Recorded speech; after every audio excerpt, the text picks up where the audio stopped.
起初男人并不在意儿子说的，新家有一股奇怪的味道，直至这晚他想跟妻子煮饭时，惊魂未定的老马往外看去，才发现自家院子发生了车祸。也从这天起，老马的生活发生了翻天覆地的变化。他整天想着昨晚的车祸，工作时心不在焉，偷偷查阅事故车辆的新闻。隔天除草的时候，司机的家属在路边钉上十字架悼念，他才意识到原来司机抢救无效走了。这一刻他的心态发生了微妙的变化，一来很好奇死的那个人是谁，二来有些替死者感到可惜，于是仔细看了一下十字架上的名字，并查阅死者生前的社交账号。当得知是一位年轻有为的橄榄球员时，他更为死者感到惋惜。之后他仔细观察家门口的弯道，地面有多处急刹车痕，为了减少事故发生几率，他除掉了挡住提示牌的杂树，整晚呆坐在院子紧盯着马路，看看来往车辆是否安全。然而这条弯道弯度实在太大，小小的警示牌起不了太大作用。没多久意外就再次降临，这晚老马正在后院烤肉，前院传来一声巨响，老马连忙飞扑到前院，刚好目睹肇事车辆掉头，他狂奔而上想拦住车子，但还是被对方逃跑了。接着他回头去看另一辆车，司机伤势严重，意识模糊。老马安抚道：“救护车快到了，你坚持一下，我会陪着你。”然而司机伤势实在太重，没一会便彻底失去了意识。而更让他心疼的是，此时司机的家人打来电话，老马犹豫了一下，拿起手机。正当他犹豫要不要接电话时，警车赶到了现场。他竟鬼使神差地将手机揣进了自己口袋。事后他向妻子倾诉，都怪自己没能力救人，错过了抢救的最佳时机。但妻子并不是想跟他讨论这个，而是担心这件事会吓到儿子。怪不得这么好的房子卖得这么便宜，这片草坪都不知道车祸死了多少人。也难怪刚搬进来的时候，小孩说这里有股臭味，可能是小朋友嗅觉灵敏，嗅到一些血腥味。妻子想跟老马商讨搬离这里，但老马此刻心里只有刚刚那位司机，他认为妻子太没同情心了。妻子想到他刚刚目睹司机离世，可能是一时被吓到了，也就没再跟他聊下去。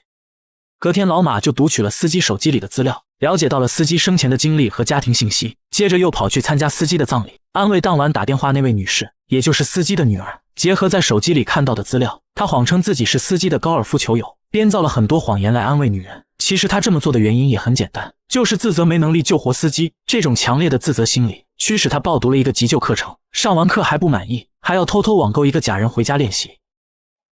老马像走火入魔一般，总会被路过的车辆吸引，长时间待在窗边观察路况。却就在此时，另一件怪事发生了。妻子发现儿子的头秃了很多，这里少一块那里少一块的，难道是传说的鬼剃头？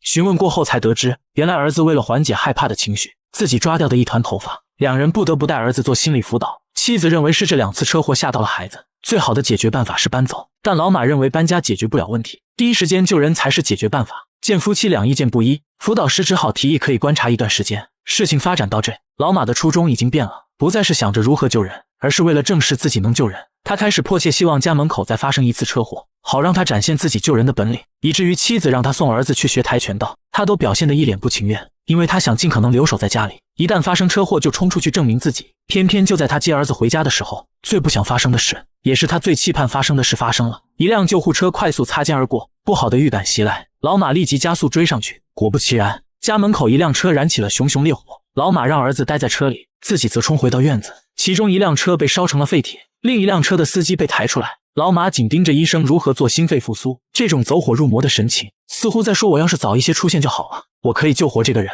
此时身后的记者喊住了他，想跟他来一次现场采访。老马这才回过神来，儿子还在车上，连忙快步冲回去。糟糕的是，儿子不知何时跑了。Max! Where's Max? He was right here. What do you mean he was right He was right here. Max! Max? Max? 原来儿子跑到了案发现场，妻子心疼坏了。小孩本来就心理承受能力低，老马还疏忽照顾，让他目睹这场悲剧。因为这件事，老马被要求去见心理医生，但他丝毫没觉得自己有错，反而责怪妻子给孩子报跆拳道班。如果不是要去接孩子，他就能第一时间救人。No taekwondo, no dead guy, no dead guy.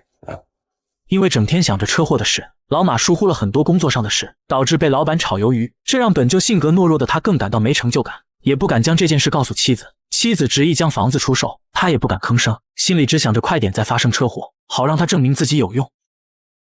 这晚他在收拾儿子玩具的时候，发现儿子用积木玩具复原了事故现场，特别是穿白衣服的小人，就是当时穿着跆拳道服的儿子。但他选择了视而不见，甚至变态到将放在路边的垃圾桶推到路中间，恨不得下次车祸快点降临。可惜他等了整整一晚，车祸都没有发生，只好乖乖地将垃圾桶拖回去。因为隐瞒自己失业，他不得不假装每天按时出门上班。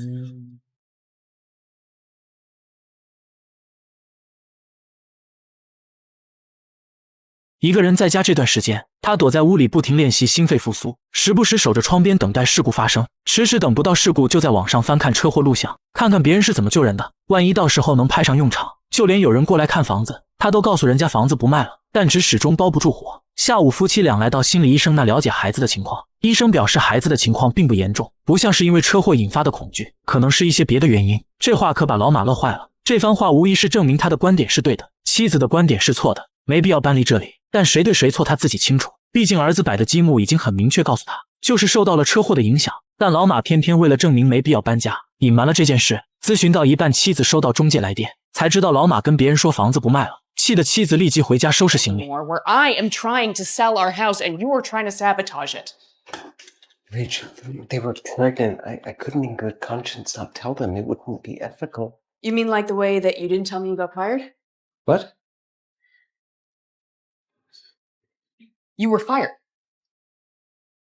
妻子收拾行李的时候，还发现了藏起来的假人，这更加坚定了她跟老马分手的念头，匆匆带着儿子搬去了闺蜜家。妻子将这件事交给了律师处理，老马每周只有2小时探访权，实在没办法，老马为了挽回妻子，争取多点跟儿子相处的时间，只能主动出售房子。但在房子转手之前，他还是盼望着车祸出现，甚至敲碎了隔板，只为在饭厅也能直视路况。终于这天有人买下了房子，老马不得不打包物品搬走，他的心情很失落，再也没机会让他展现救人的伎俩了。而就在他搬行李上车的时候，因为下雨路滑摔了一跤，他似乎想到了什么，连忙测试了一下地板。老马有些窃喜，光滑的路面容易导致急转弯失控，但下雨天司机本身就特别小心，路过的车辆车速并不快，转弯的时候好像也没那么容易打滑。转眼一看家里的灯太亮了，一定是灯光警醒了司机，于是乎他关掉了所有灯，静静的等候车祸降临。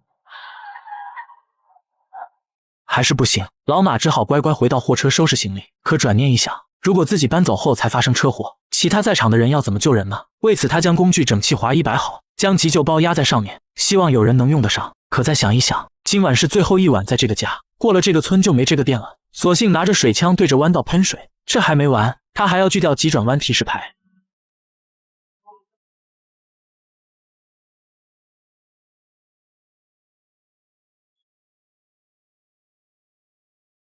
事故真的如愿以偿发生了，老马连忙带上工具跑出去，掏出斧头试图撬开车门，殊不知斧头咔嚓断掉了。老马有些慌，第一步就这么难了吗？恰好此时有一辆校车路过，老马连忙招手呼救，并让对方拨打报警电话。几个学生用手机将过程记录了下来。老马剪断安全带将女人拖了出来，但女人失去了意识。他学的心肺复苏终于能派上用场了，可抢救了好一会，女人都没有任何反应。这下他终于意识到自己错的有多离谱，为了证明自己有用，竟害死了一条人命。